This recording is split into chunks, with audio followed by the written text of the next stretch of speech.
Hey, it's Steven. Before we jump into the show, I'm hoping to grab just a couple minutes of your time for some housekeeping. I want to let you know about some changes, some really good changes that are happening around here this fall. Firstly, Postscript Media, the company I co-founded and run, the company that makes this show alongside Canary Media, is rebranding and launching a business-to-business news site and research practice in October called Latitude Media. We've hired some top journalists and analysts, and we're going to be covering business and tech trends across advanced grid technologies, artificial intelligence, carbon removal, long-duration storage, virtual power plants, microgrids, and more. You can go to latitudemedia.com to find out more. We've got a teaser there previewing the launch coming in October. Of course, we're still going to be partnering with Canary Media on the Carbon Copy and on Catalyst with Shale Khan. This show is actually turning into a deeper partnership between us and the Canary Media reporters. We're shifting the format a bit to be more of a roundtable style show so we can explain more topics and trends in the news in a lively conversational way. So you're going to hear that shift in format this week. And finally, that brings us to two events we've been telling you about coming up in October.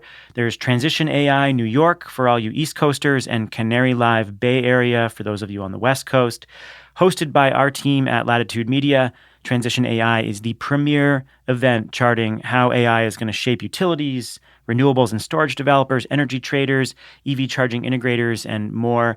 And there's like 50 plus use cases depending on how you define a use case. There's hundreds of vendors in this space with AI embedded in their product set, and it's worth billions of dollars. And we're tracking it closely. So Transition AI New York is a one-day conference and workshop in Manhattan on October 19th. It'll feature top experts from Microsoft, GE Digital, AES, National Grid, Oracle, and a range of founders, executives, and academics who are building AI strategies right now. You, our podcast listeners, you get 10% off your ticket. Go to transition-ai.com or follow the link in the show notes. Use the code PSPODS10 for a 10% discount. And we'll see you all October 19th in Manhattan for Transition AI New York. And for all of you in the Bay Area, I know there are a lot of you, our partners at Canary Media are putting together a live event on October 3rd. It's going to be in Berkeley at Freight and Salvage, and it'll feature a roster of top journalists and experts who are handpicked by the Canary Media editorial team. They're going to dive into all things energy transition, Inflation Reduction Act, tech, innovation, and policy. And if you really liked the conversation we recently played with Ramez Nam and David Roberts from Canary Live Seattle, I think you're really going to like the show they have planned for you at Canary Live Bay Area. So you can get your tickets now. We've worked with them on a couple of these events, and they almost always sell out. So go get your ticket. Again, it's on October 3rd in Berkeley. We've got a link in the show notes for Canary Live Bay Area. And that's it. Thanks for making it through this lengthy housekeeping. We've got a ton of cool stuff planned for you this fall that we wanted to make sure you're aware of. And now on to the episode. From the studios of Postscript Media and Canary Media. So now that people are going to hear you guys more regularly, they're going to get familiar with not just your voices, but your verbal tics. Anything you want to flag for us right now before we start? Maybe some of the, yeah.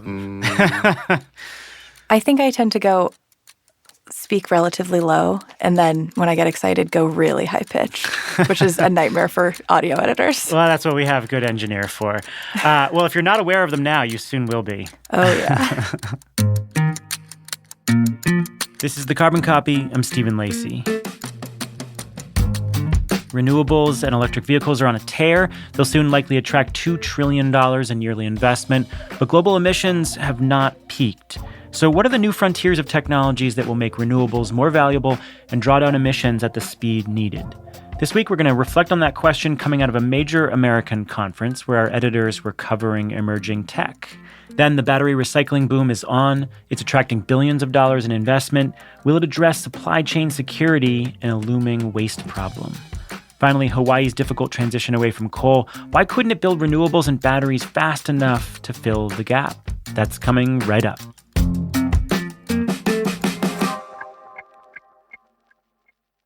America's green banks are preparing to unleash a wave of capital for clean energy. The Greenhouse Gas Reduction Fund invests a historic $27 billion in projects nationwide. This could mobilize up to $150 billion of private capital for solar, storage, efficiency, and electrification in underserved communities. So how do we deploy those billions quickly, efficiently, and with the highest impact? On July 18th, Latitude Media and Banyan Infrastructure will host a virtual event exploring the on-the-ground realities of making America's green banks a success. Register for free by clicking the link in the show notes or go to latitudemedia.com/events. Clean energy and climate tech are policy-driven industries, and anyone working in this field touches local, state, and federal policy in a very real way. And that's why you should be listening to Political Climate, a podcast from Latitude Media and Boundary Stone Partners that delivers an insider's view on climate policy and politics. Every other week, co-hosts Julia Piper, Emily Domenech, and Brandon Hurlbuck cover the nuances of government funding, regulations, backroom negotiations, and the election, of course. Political Climate is a show for people who want authentic conversations and strong opinions from voices across the political spectrum. Listen at latitudemedia.com or subscribe to the show anywhere you get your podcasts.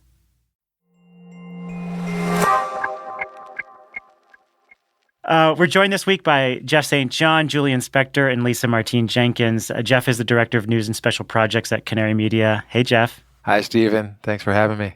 Julian Spector is a senior reporter at Canary Media. Hey, Julian. How's it going? And with us is a new voice in New York City. It's Lisa Martine Jenkins. She is editor of Latitude Media, the new B2B climate tech publication that we're launching in October. And she hopped into a studio between meetings at Climate Week. Hey, Lisa. Hey, Stephen. It's nice to be here. So our listeners are familiar with Jeff and Julian, and you're new to our listeners. I just want to start with, where did you come from? What are you doing at the Latitude? Yeah, so I've been working as a climate journalist for several years now. I most recently covered climate tech for the late, great Protocol, may it rest in peace. And I'm now going to be an editor for our new site. Really excited about that. We'll be launching in about a month. So it's great to see you all. I'm really stoked to be here. Yeah, so you and Julian were over in Las Vegas at RE+, and that's what we're going to talk about first, because there are some really important takeaways that feed into what Canary's covering and what we're covering and sort of what the next evolution of climate tech looks like. So I was really interested in this report that came out from the International Energy Agency, or it was a preview of the report, this World Energy Outlook that comes out, and it's this big annual assessment of the global energy system. And in this preview, IEA says that peak fossil fuels are coming by the end of the decade, and that's thanks to the huge surge in renewables and batteries and EVs. But even with this, trillion-dollar level investment each year, we're nowhere near where we need to be for keeping temperatures at 1.5 degrees Celsius. It also gets us actually still dangerously close to 2 degrees Celsius warming. And so that really leads us to ask, what's the next gear of decarbonization? Because we have to see massive investments in not just wind, solar, and batteries, but advanced grid tech to make them more valuable, long-duration storage, carbon removal, other forms of materials innovation. And that activity is really picking up. And it's why a conference like RE+, which has its deep roots in the solar industry, has expanded to include these technologies. So we just thought it would be interesting to recap that event because it does tell us about where the industry is evolving to grapple with these commercial frontiers of clean energy. So Julian, over to you first. That you've attended a lot of these events. How have you seen this focus expand, and what do you think it says about how the industry is evolving? Totally. Well, it started as really a solar show. So it was Solar Power International, or SPI, for many years, and gathering of, rooftop installers and people hawking different panels and saying they got the most efficient panel and all that kind of thing. And now it's really become just the full range of the clean energy industry. And they changed it to RE plus to sort of signify it's renewable energy plus, I guess, whatever else you can imagine. And I mean, the main thing that was most palpable is just the scale of it now. So they were saying about 40,000 people, which, there was already a surge last year because it came a few weeks after the Inflation Reduction Act passed.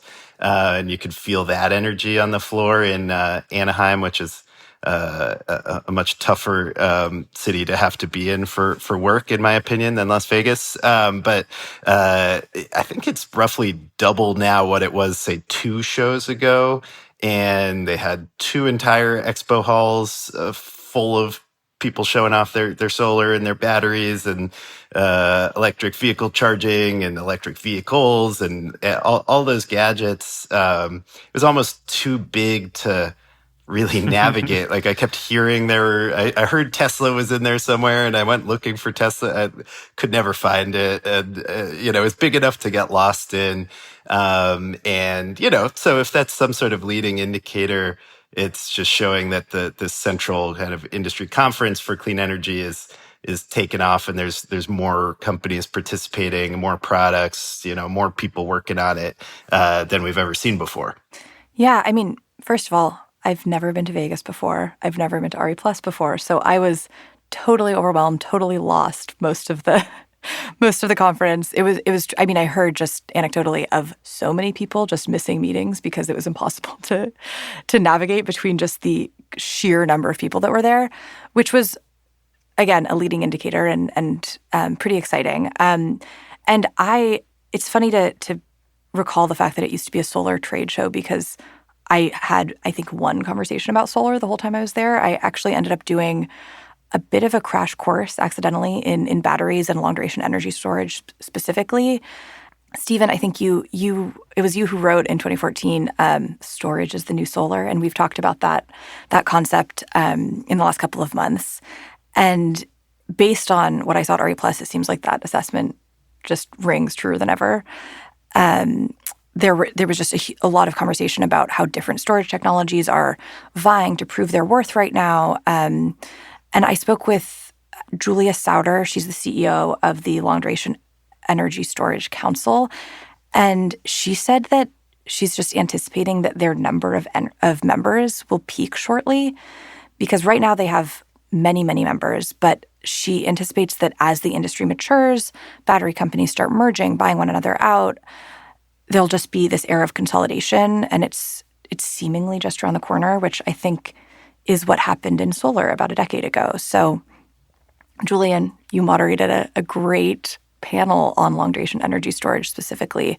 Was that your impression as well, that there's just a ton of these companies that are really excited about this technology? Yeah, and that was where you sort of emerged from the crowd and found me afterwards, which was good because otherwise there's no way to really track anyone down in the masses there.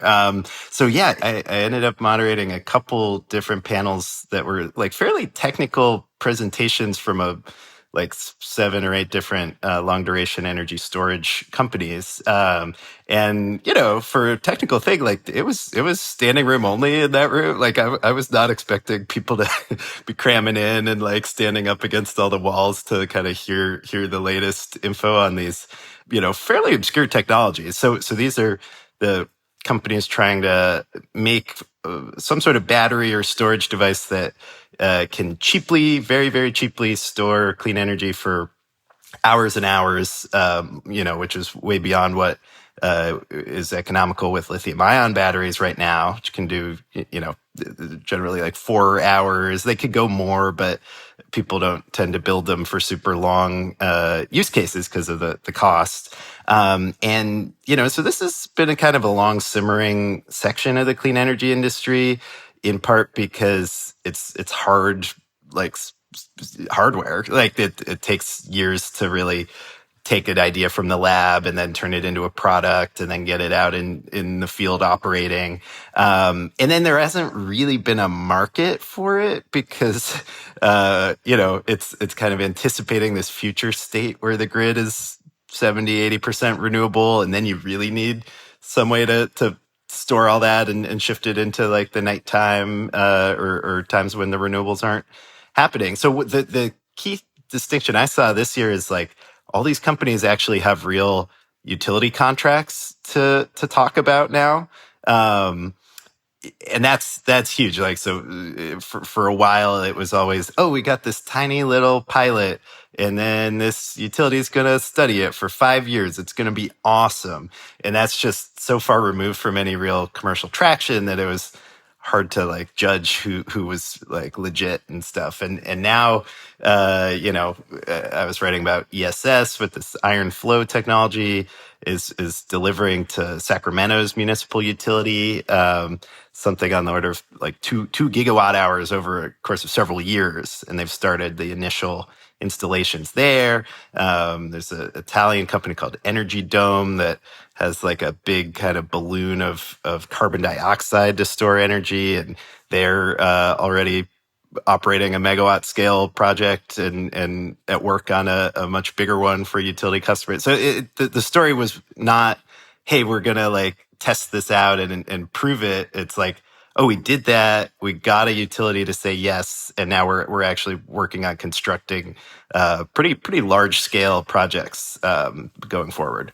Yeah, I can remember in the mid 2000s when some of the first like large utility scale projects, like of the scale that we know today, were getting signed. And when those contracts started to come in, it just felt like, oh my gosh, solar is hitting this new inflection point, and it feels like we're getting there with some of these more emerging technologies. Jeff, you weren't at RE Plus, you weren't in Vegas, which is probably why you look freshest among all of us. But you've Hey, don't give me away to the listeners. They can't see. Yeah, God, Stephen. Y'all look great. Yes, you all do look fantastic. What's your perspective on where these frontiers are emerging? Well, I mean, thanks, Stephen. Julian and Lisa have covered what's on the table in RE Plus and how it's really expanded. And I think the overarching logic here is to make carbon-free electricity as cheaply and ubiquitously as possible, and then electrify absolutely everything we can to reduce the carbon impact of everything from transport to building heating. Obviously, electrifying transport, cars, vans, buses, trucks. There's a really interesting test run going on of a bunch of freight hauls running on electric trucks happening in California and New York, and they're getting up to 400 miles per delivery on a single charge. This is possible, and it's happening. Building heating, homes, apartments, office buildings, even lower temperature industrial process heat, maybe even higher temperature industrial process heat can be electrified.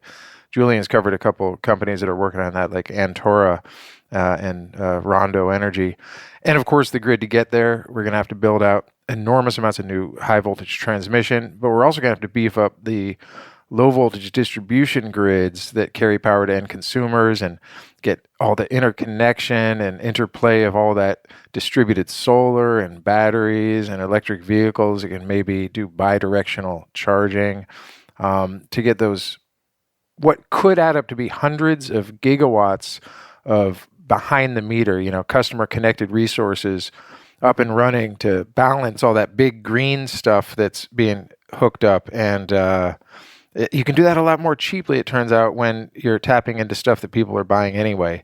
So that's a major trend, a number of trends that are kind of intersecting. And of course, where you don't have green electrons, you're going to need green molecules of some kind, and this means primarily green hydrogen. And so, of course, at Canary, we've been doing our best to cover this hydrogen economy that seems to be emerging, trying to separate the hydrogen hype cycle from the kind of bona fide needs for some kind of energy carrier to replace the fossil fuels that we use for so much activity today. There's a lot of risk here, in creating kind of perverse incentives for greenwashing fossil fuels, but there's also clear and consistent evidence that we definitely need something, and hydrogen is the thing at present for high temperature heat, for making cement, making steel, to replace fossil fuels for chemicals and fertilizer, and to provide some kind of carbon-free fuel for heavy transport, shipping, aviation. So this is the kind of scope of activity that we're trying to cover, and it's pretty daunting.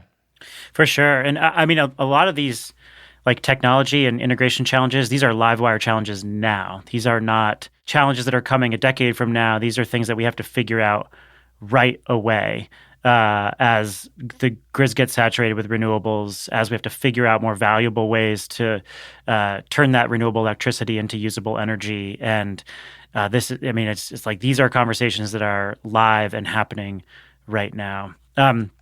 So Lisa and Julian, what are these like? Are there any areas that feel coming out of the event like they have the most momentum? Were there any kind of emerging sectors that you outlined that felt the most pressing?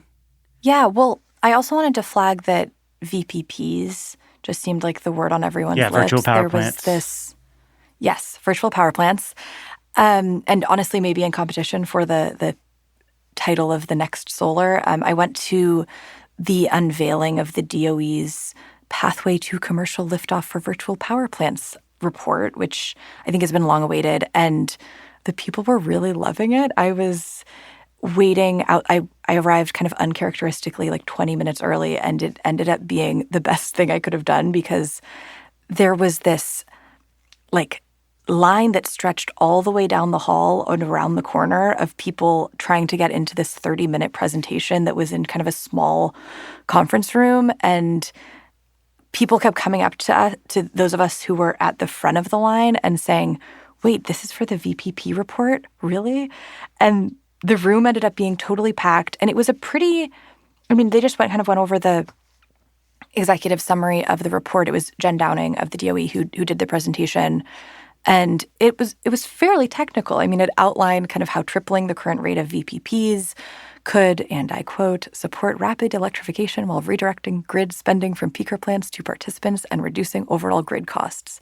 And it's a great report. Recommend people read it. But I think just the sheer enthusiasm of the participants was really my main takeaway. It was like there was a rock star in the room. People were really lining up.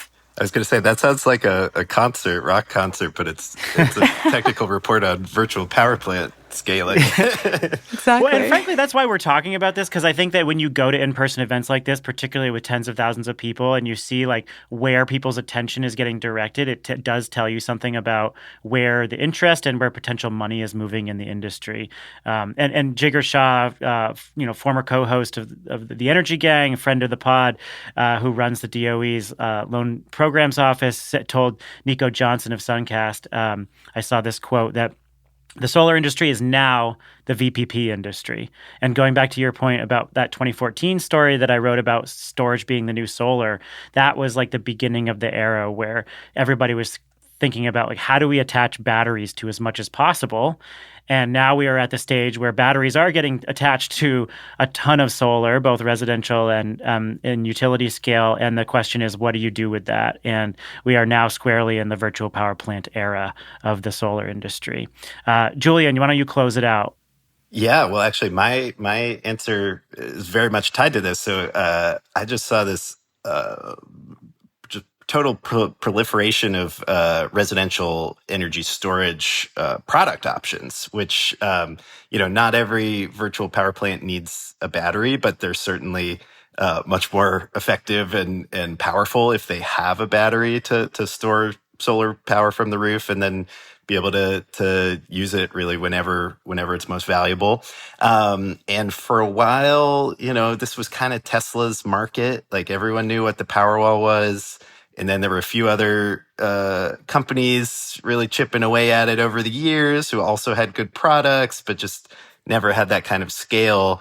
And now walking through those two massive expo halls, it just seemed like every other booth had some sort of box of residential batteries that they were selling.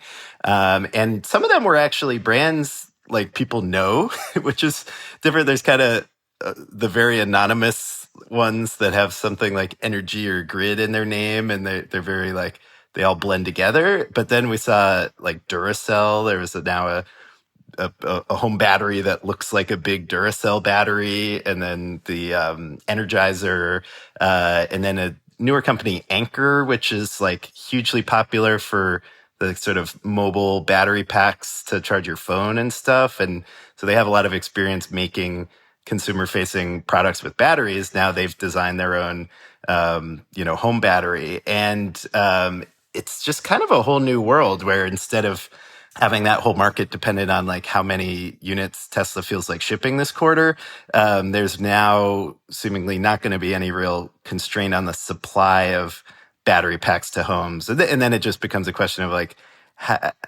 do all of these companies thrive? Like, why would you pick a sort of random brand out there when you could get a Duracell or an Energizer? And how much does the brand name really matter? It turns out the Duracell and the Energizer are actually kind of licensed, so it's not like directly those companies manufacturing it, but they have to maintain a level of quality to like keep that license. So maybe that's going to excite people who didn't otherwise, really care about the home battery sector.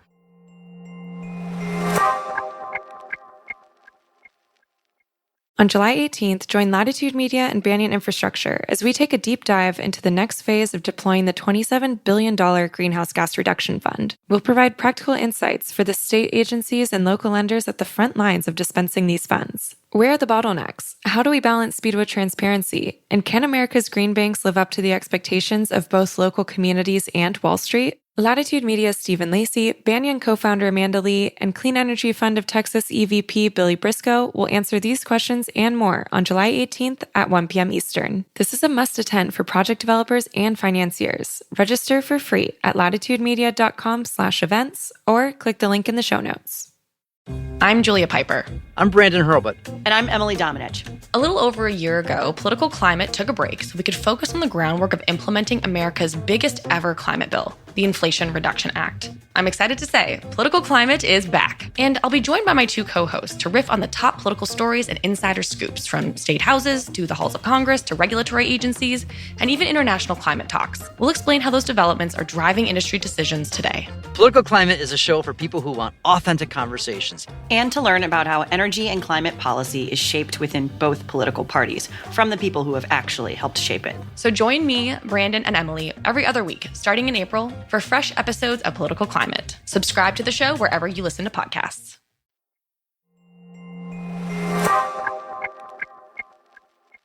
All right, so let's turn our attention to the battery recycling boom. America's seen about $50 billion of battery manufacturing announcements in the last year, and that could amount to around 1,000 gigawatt hours of production of lithium-ion capacity by the end of the decade. And battery recyclers are getting in on the action increasingly. They're riding this wave of concern about security of supply chains, about the environmental cost of end-of-life batteries, and the spike in commodity prices that we saw after Russia's invasion of Ukraine. And in the last few weeks, we've seen some pretty big investments in this space. Jeff and Julian have both been reporting on this. So Redwood Materials, the battery recycling company founded by former Tesla CTO J.B. Straubel, pulled in $1 billion in venture funding. That brings the company's total fundraise to $2 billion, and they've got a supplemental $2 billion conditional loan guarantee from the Department of Energy. And Ascend Elements, another recycling company that won a $480 million grant to construct a factory in Kentucky, just pulled in more than $500 million in venture investment. And so this combination of private investment and government backing is suddenly making battery recycling very hot climate tech sector. And so I want to figure out, where is this going to fit into the overall set of investments in domestic battery production? And Jeff, you covered both the Redwood and Ascend funding stories. So what are those companies uniquely doing? Yeah, well, Stephen, I think there are two key factors to consider here. There's circularity and there's scale. In terms of circularity, both Redwood and Ascend are committed not just to cost effectively breaking down spent batteries to their constituent minerals and materials, but also cost-effectively converting those to the precursor and drop-in engineered components that make up batteries, things like anode foil or cathode active materials.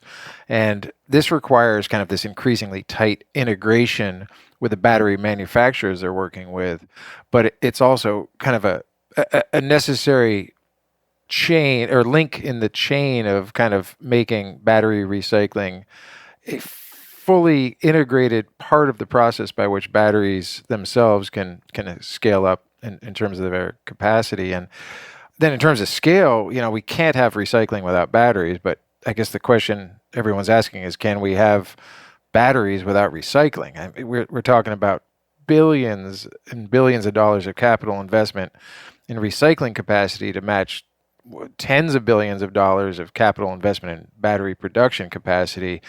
you can only recycle as many batteries as are getting reused. But right now, Redwood and Ascent are recycling a lot of the scrap that comes out of factories, the stuff that doesn't get turned into batteries for one reason or another. And they can recycle from a multitude of sources. And the amount of material, primary material or kind of engineered material that can go into new batteries is limited, obviously, by the input stream of spent batteries you're getting. And I think estimates of that range from a relatively low percentage of the total that you're going to need to make batteries by like 2030, 2040 to some folks are saying they're higher. But I think it's important to remember that the marginal value of this recycled material chain is pretty important. I mean, if you can lock down a certain amount of stuff that's coming in from the recycling players into your supply, that's going to cushion you against the kind of price spikes and supply uncertainties that come from trying to source stuff that's being mined around the world and perhaps being mined and processed in countries that have problematic trade relations with the United States. Julian, so this is an area you've focused extensively on, and you've covered both of these companies. So why so much attention on this space suddenly? Like, what are the factors contributing to the surge of investment? Yeah, I think the surge of investment into battery recycling is very much tied up in this whole broader industrial planning and strategy that's unfurled since the Inflation Reduction Act, and the infrastructure bill had some like battery critical materials provisions in it. But basically, as we've covered, there's this boom of battery factories popping up at scale, gigafactories just all across the U.S., or rather, they're really clustered in the Southeast and in the kind of Rust Belt areas and some in Arizona. But, now that we're actually switching from importing almost all our battery cells that we use to making a substantial chunk of them, suddenly the scrap is flowing already. So, there's kind of the cliche about, like recycling is hard because you got to wait the 10 or 15 years for the car batteries to actually deplete enough to need to be recycled. And that's really not the case. It's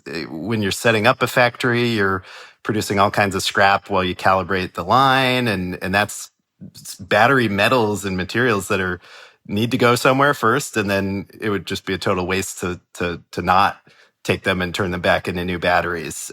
So you're seeing the recyclers cluster very close to the manufacturers for the large part, like Redwood going into, they started in Nevada near the Gigafactory from Tesla.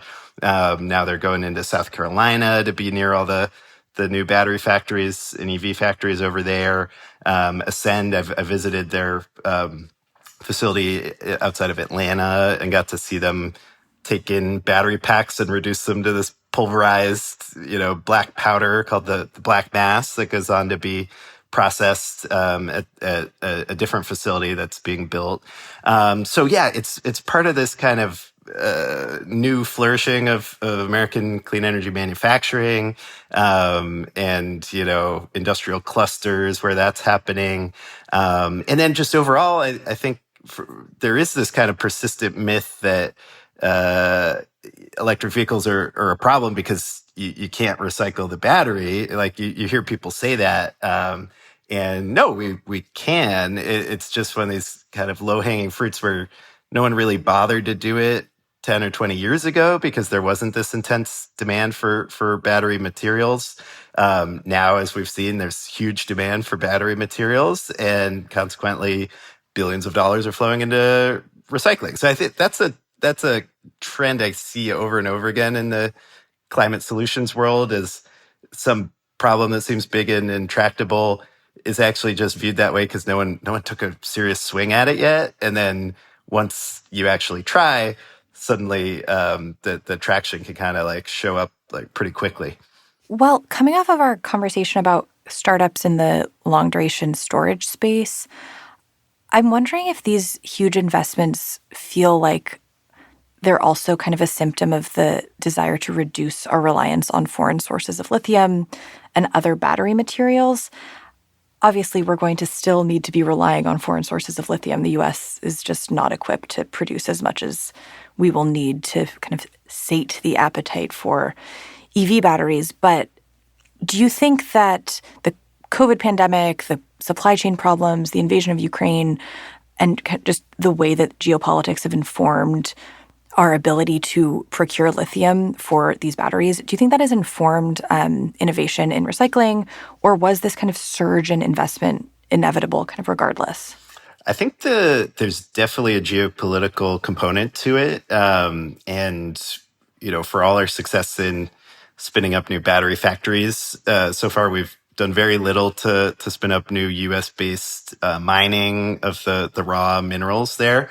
There is this element of if we're getting batteries, from overseas in most of our cars now, and then able to recycle those locally in the US, it's kind of like pulling in the minerals from around the world, but then they keep recirculating within the US for as long as we keep recycling them.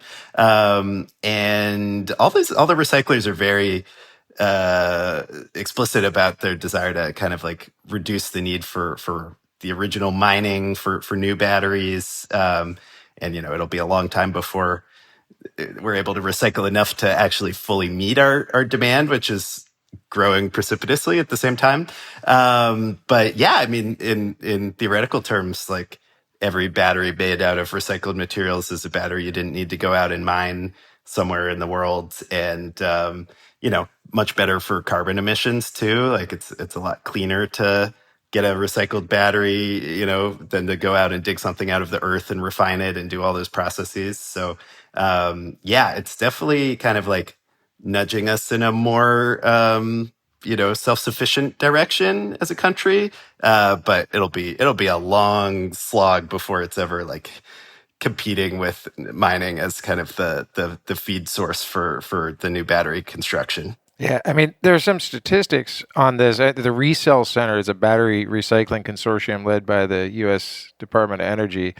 They did some research that says you can get a ton of battery-grade lithium out of 750 tons of lithium brine, 250 tons of lithium ore, or 28 tons of recycled lithium-ion batteries. So think about 10x the scale if you can mine the batteries, so to speak, rather than mining the earth.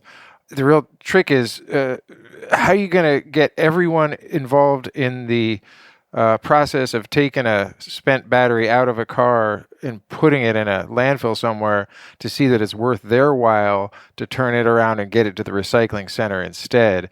And the economics are one thing, but the regulations are another. And I think there's a lot of agreement in the kind of environmental and economic analyst community that we need to make regulations that make trashing batteries or sending them to China to be recycled, which is where a lot of recycling happens today, much less attractive than spending what it takes to collect them, transport them to where they can be recycled and then reprocessed. So how solvable is this problem? I mean, you guys talked about the scale, so we need to sort of 10x the scale to match mining if we're mining battery waste. But do you think that the problem of battery waste is solvable? I guess I don't see why not. I think one thing to watch out for is some process. There's a whole bunch of different technical processes for recycling. Some of them produce their own byproducts, like sodium sulfate is kind of this byproduct that comes from some of the recycling, which is just like a inert kind of thing that you have to dispose of. But others are a little cleaner and kind of get the metals without producing too much pollution. I mean, the old version of battery recycling was you chuck it in a furnace and burn off like most of the ingredients and get some like nickel slag out of there. And that was really bad for the environment. So, you want to do the work and make sure you're not creating any sort of new unintended environmental byproducts by your recycling technique. But, I think we're seeing batteries being recycled. Like it's not a impossible physical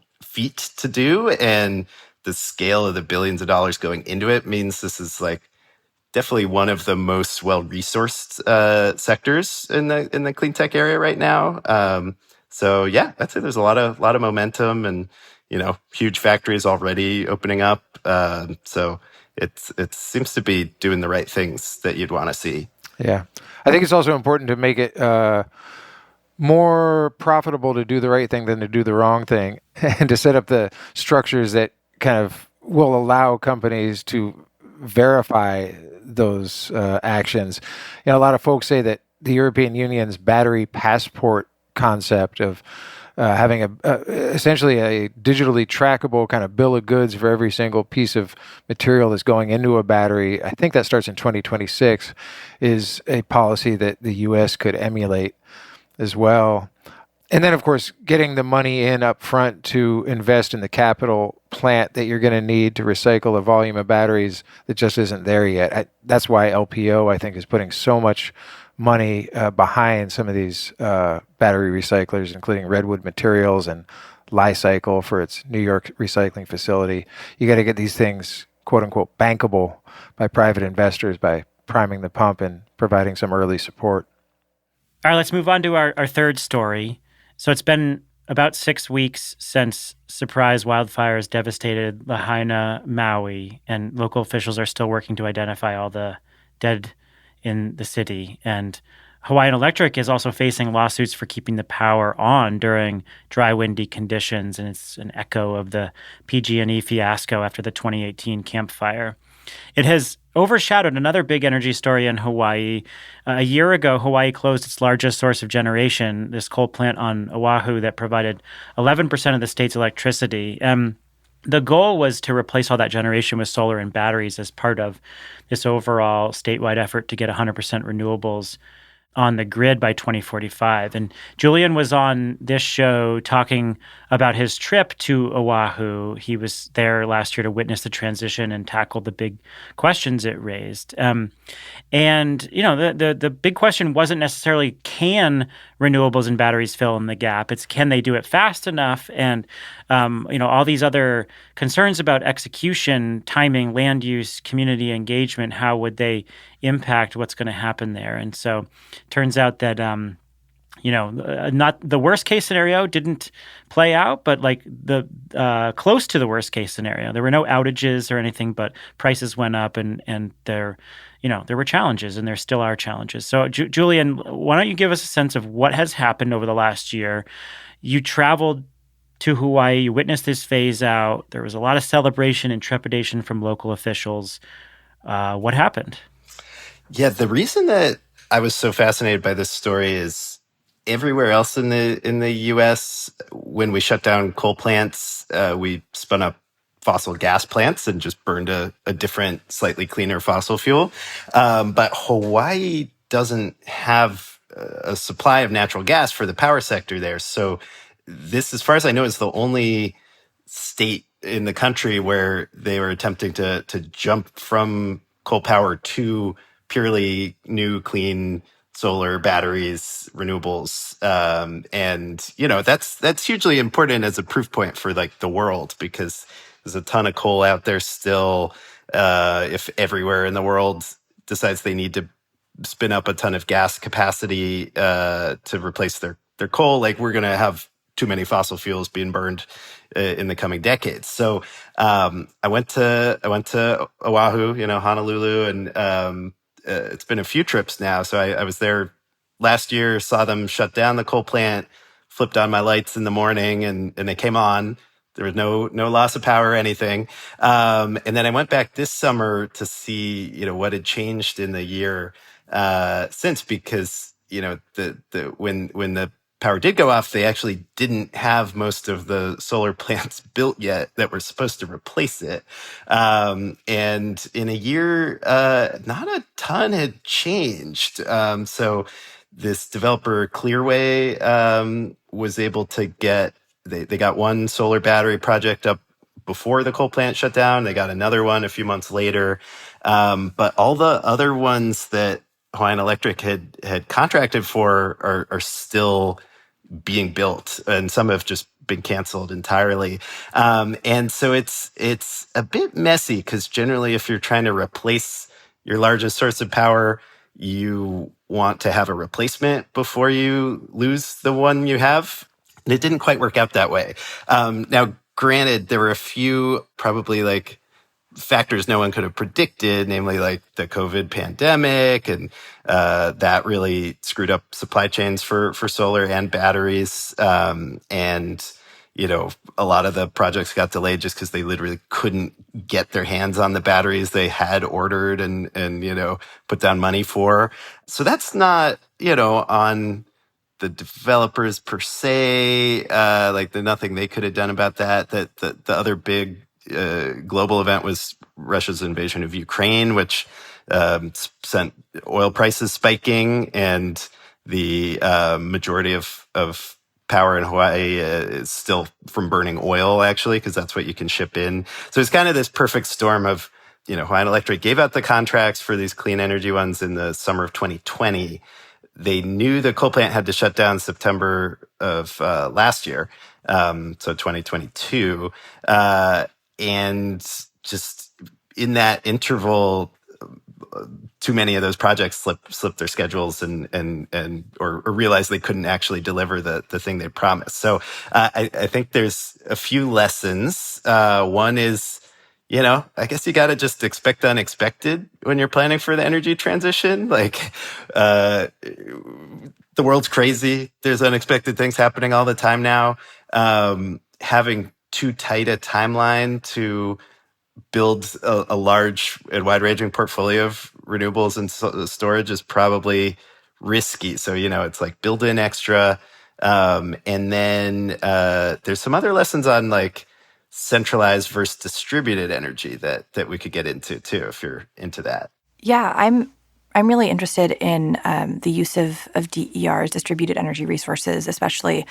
You wrote in these great pieces that one of the reasons Hawaii avoided outages was because there were 100,000 rooftop solar systems in Hawaii. So when these big solar and big renewables projects were off schedule, Hawaii and the utility could rely on the energy from the rooftop solar systems and the batteries that they've been paired with. So can you talk a little bit about how DERs proved valuable during this transition from coal to renewables in Hawaii?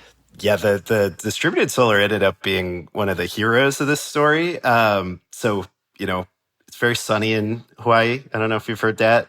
They were really like an early leader in getting rooftop solar installed, and it went so fast. So it was such a vibrant market that the utility like had to come for it. They were one of the first states to like strip away net metering back in 2015 and kind of make it much harder for people to go solar. But now there's been kind of a swing back where when the large scale renewables were not coming through because, all the sort of issues you face on the mainland too, of like land constraints and getting community buy-in, and then just like it's just tougher to build big things than to build little things on someone's roof.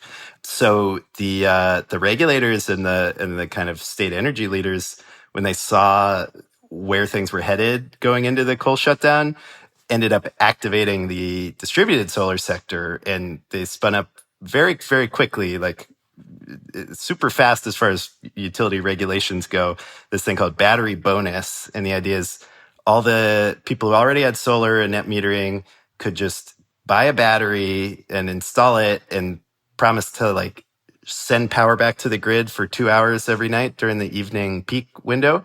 And they would get paid thousands of dollars. Like it's a real bonus. So you get cash in your pocket, you get rewarded for adding this battery. And now instead of the solar being, something you might consider a nuisance because it's just flooding the grid at noon, it's shifting it to the hours when they desperately need additional power and clean power specifically.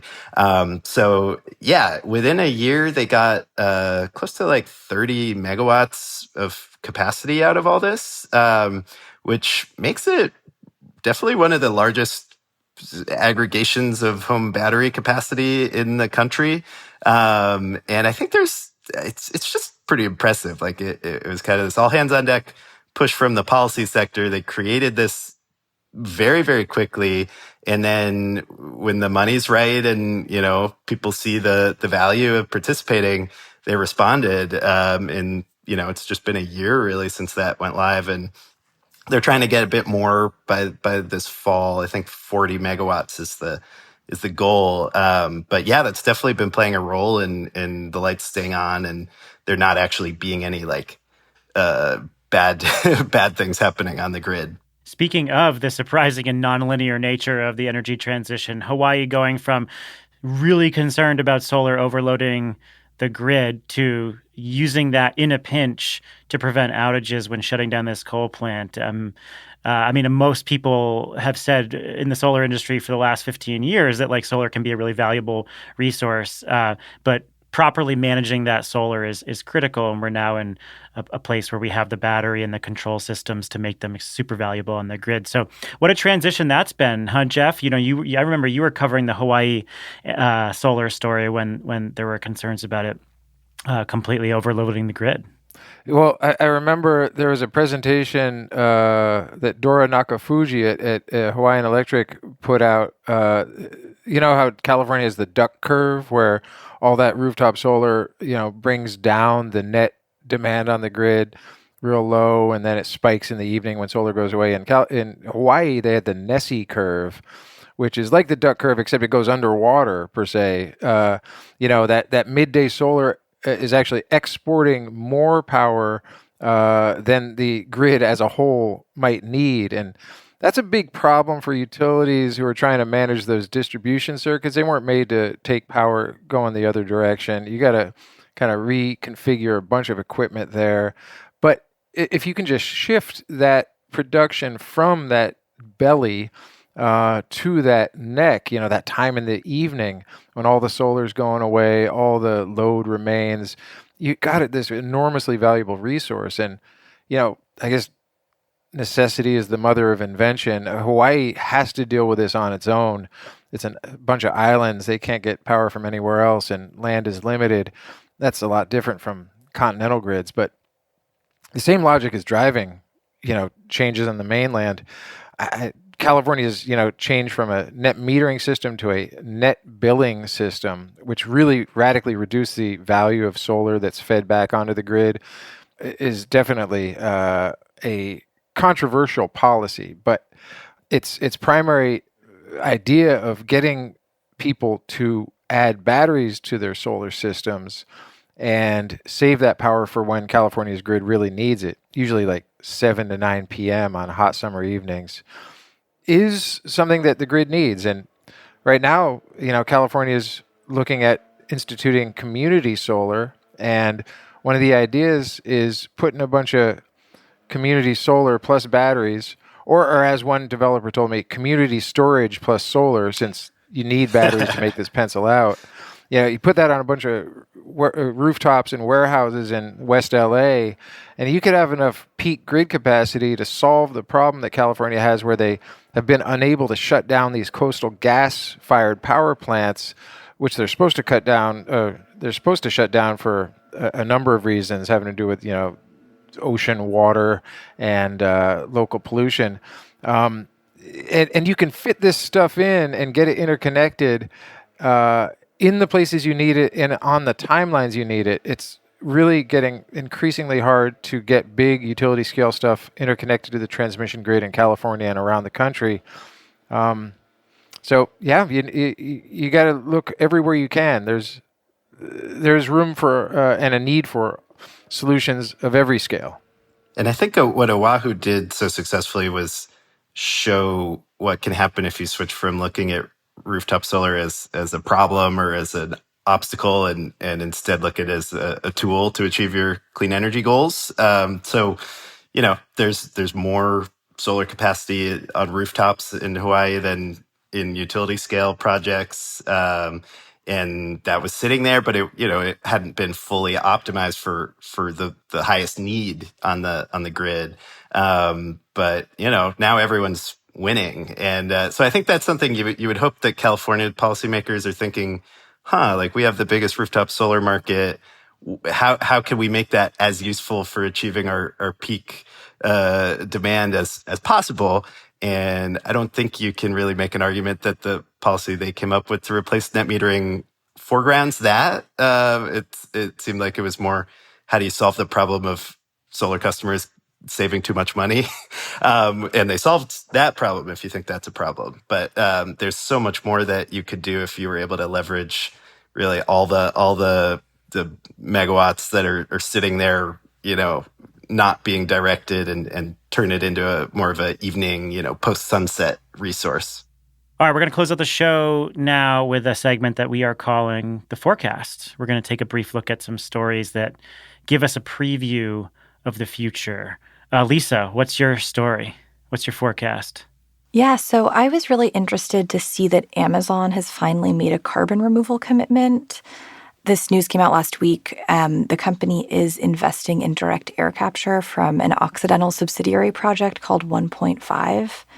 So Amazon is committing to purchase 250,000 tons of removal credits over 10 years, which is honestly a fairly standard amount as far as these commitments go, and is just a drop in the bucket, to be clear, compared to what's needed. But what's really interesting to me is the fact that it took this long. So most of Amazon's competitors, companies like Shopify and Stripe and Meta and Alphabet and hugely Microsoft, which made a very comparable but even larger commitment also just 2 weeks ago. They've made much more significant commitments, and they started making those commitments over a year ago. And a year is actually just a really long time in terms of climate action by these big corporations. So on the one hand, I'm thinking, what took so long? But on the other hand, I feel like carbon removal is maybe entering a new and more mainstream phase if Amazon is finally getting on board. And there's also the fact that this partnership is between Amazon and an Occidental subsidiary.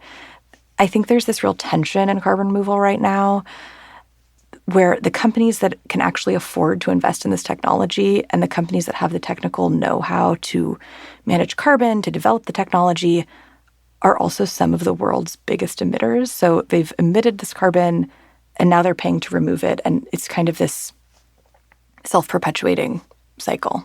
Yeah. I mean, ultimately, though, I think it's a positive development that these large corporates are committing to buying credits from these carbon removal projects. And it probably says that Amazon hasn't stepped in. There are probably a couple reasons for this. One is that it takes a team of people who can evaluate these projects appropriately, and there are just not that many projects, so there are not that many credits on the market. And I think that the engineered carbon removal space is still so tiny relative to the amount of carbon credits that are on the market. But it's a good development, certainly with a number of contradictions and challenges, but that's a good story. Julian, what do you got? Yeah, so my forecast, it's actually an old article that has to do with the future. Do you know how old the oldest tree living in the world is? I'm going to say 1,000 years old. Okay, so I went to see it over the weekend outside of Las Vegas. 4,800 years old. Whoa. There's a grove of, they're called bristlecone pine trees on the White Mountains, which is kind of like between the Eastern Sierra and then the Nevada Basin and Range Desert. And yeah, I was like, needed a little change of pace after the craziness of the conference we were talking about.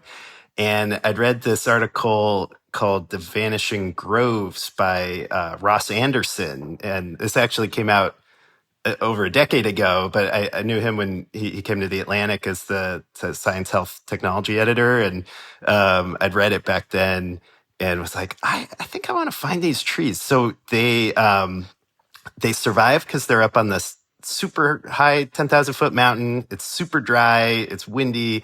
Nothing else can live up there. So they love it because they can they're just hardier than everything else. And no one else can compete up there, except now climate change, raising temperatures. There's a real threat that it'll bring pests and change the conditions that have sort of been this perfect spot for trees to live for 4,000 years. It's an amazing, really, really thoughtful article. But what it gets at is these trees have been living records of the climate for the past 4,000 years, and dendrochronology is the science of studying those tree rings to understand how the climate is progressing. So in a way, they're like the original kind of climate journalists. They've been observing and recording for, since the time that the pyramids were getting built. And that basically just left me with this kind of mind-blowing question of like, what happens if one of these saplings I walked by is alive in 4,000 years? Like, what world are we giving those trees? Will we allow them to live to their fullest potential, or not? So I definitely found myself like almost kind of trying to talk to the trees and be like, okay, we're working on it. I don't know yet if we've done what we need to do, but like we're trying to make something happen so y'all can keep growing up here on this mountaintop. Wow, that's a good story. I think the only other thing that could last 4,000 years are the petroleum-based plastic palm trees that you see all over Las Vegas in the casinos. I'm sure you guys encountered many of those. They might. I don't know. Plastic falls apart too. Yeah. I've seen that. Yeah, I don't know if those ones are as useful to science either. Jeff, what's your forecast? Well, I'm going to talk about a story that I haven't written yet, but which is kind of taking place as we speak, which is this run-on-less electric depot project. It's by an outfit called the North American Council for Freight Efficiency. They basically study trucks and how you make them more efficient. And they're running a bunch of tests with a bunch of electric trucks, including the Tesla Semi, out of depots in California, New York, and Vancouver, British Columbia. And they're getting some really interesting data out of them, including showings of being able to run 400 miles on a single charge, delivering freight, and being able to run multiple routes a day with fairly short recharging needs, which is, I think, really important for folks to digest. All this data is available on the Run-on-Less Electric Depot page, and you can actually track individual trucks and the distances they're running and how their batteries are depleting and how their charge cycles are going. It's really interesting, and I think it does prove that short haul kind of run and return type trips are totally electrifiable now, and that maybe even some of the longer haul freight routes are totally possible, in the realm of possibility. We're going to have to see how quickly the electric truck makers are going to be able to scale up production, and how quickly all these depots are going to be able to get the grid service they need to actually charge all these trucks. Those are some key barriers. But right now it's looking really promising, and I think it's a very good window into the future of electrifying some heavy transport on the roads. And I think that's another case where people used to just say, oh yeah, trucking, we can't do that with batteries. That's too hard. And then people start doing trucking with batteries. And it's like, oh, well, actually, we're getting somewhere. The story that caught my attention was also a battery-based story. I saw the story in Canary Media. I think it was republished from the Energy News Network about the West Springfield Generating Station, which is actually, I'm over in Western Massachusetts. It's probably 45 minutes away from where I am. If I'm driving toward Boston, I pass it. And it's a power plant that was a coal power plant that was started generating in the late 1940s. It was eventually shut down in 2022, and the local community saw a major loss of tax revenue. There was a question about what to do with the plant. You can't really develop these power plant facilities into anything else but another kind of power plant or industrial facility. And the company that operates it, Congentrix, a battery storage, a clean energy advocate within the company, started working on this project to create a massive battery storage, 45 megawatt, $80 million battery storage project to replace the coal plant on the facility, with the intention of building it out further. And thanks to Massachusetts Clean Peak Standard here, it financially supported that battery. And so yet another large coal power plant will be replaced, and it looks like it'll be a large battery storage system with a potential to expand further. And I think, again, going back to our conversation about frontiers, we are squarely in the battery storage era. And so this may be an example of other kinds of peaker facilities or old power plants that get replaced with batteries or some combination of batteries and renewables. So. It's happening from Hawaii to Massachusetts, in other words. Absolutely. Yes. Very similar story to what's happening in Hawaii, although we didn't rely on that coal plant in the same way that Oahu did.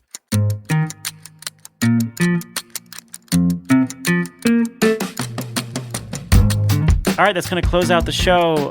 Lisa Martine Jenkins, Jeff St. John, Julian Spector, thank you all so much. The Carbon Copy is a co-production of Postscript Media and Canary Media. You can find many of the stories that we discussed in our show notes. This episode was produced by me with help from Dalba Nabuaje. Sean Marquand is our engineer. Thanks to the folks at the Cutting Room for hosting Lisa Jenkins. Original music came from Echo Finch and Blue Dot Sessions, and Postscript Media is supported by Prelude Ventures, a venture capital firm that partners with entrepreneurs to address climate change across energy, food and ag, transportation, logistics, advanced materials, manufacturing, and advanced computing. Hook us up with a rating and review wherever you listen to this. Apple and Spotify are the place to do it, where it helps us get new listeners. So thanks for that. And of course, we would love to hear your opinions on our opinions and analysis. So hit us up on social media. I am Stephen Lacey. This is The Carbon Copy. Thanks for being here.